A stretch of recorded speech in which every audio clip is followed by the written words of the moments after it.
दिशाओं में ही दैत्यों का आतंक बढ़ा जब शिव शंकर ने पार्वती माँ से अनुरोध किया तब अपनी शक्ति और तेज से माँ ने काम किया था।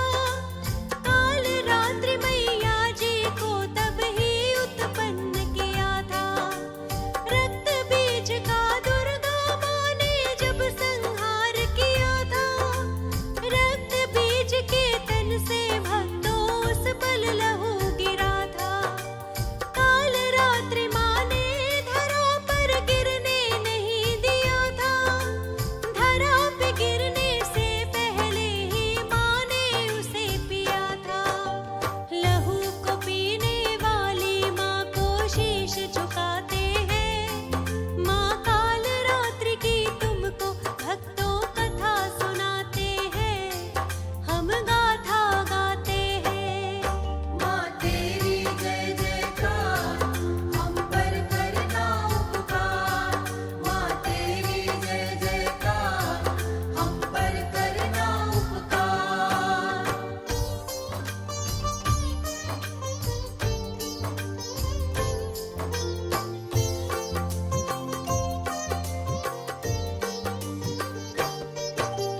काल की देवी काल रात्रि है चार भुजाओं वाली, तीन नेत्र धारे है माँ ने छवि बड़ी विकराली।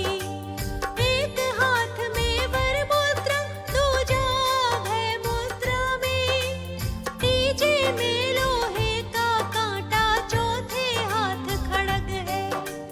माँ की सांसों से अग्नि की ज्वाला सदा निकलती, भक्तों की सारी विपदाएं मैया सदा ही हरती।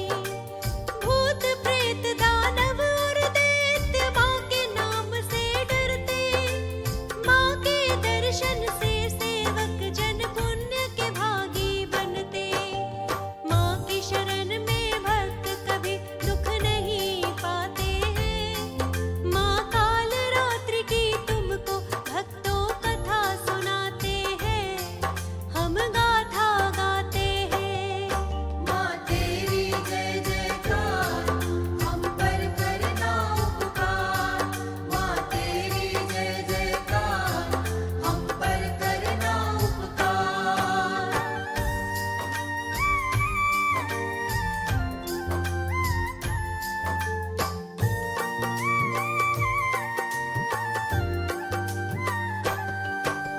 ध्यान लगाकर सुनना एक और कथन बताते हैं। इस बात के कई जगह हमें तथ्य मिलते हैं। शुंभ निशुंभ के भाई को इंद्र देव ने मार दिया था। शुंभ निशुंभ ने तब अपने भाई का बदला लिया था। इन दोनों दैत्यों का रक्त बीज ने साथ दिया था। देवताओं को मार भगाकर स्वर्ग पे राज किया था। सारे देवताओं ने पार्वती माँ से की विनती।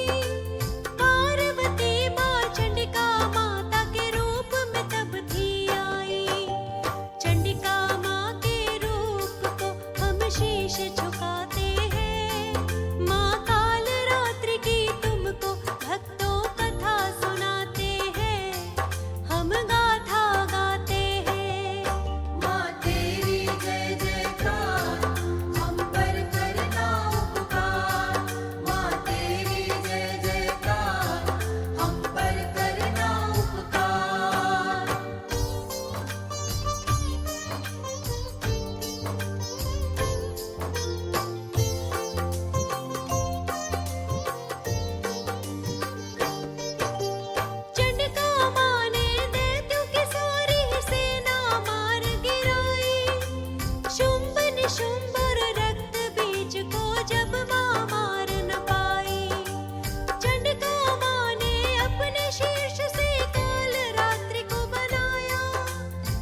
मुश्किल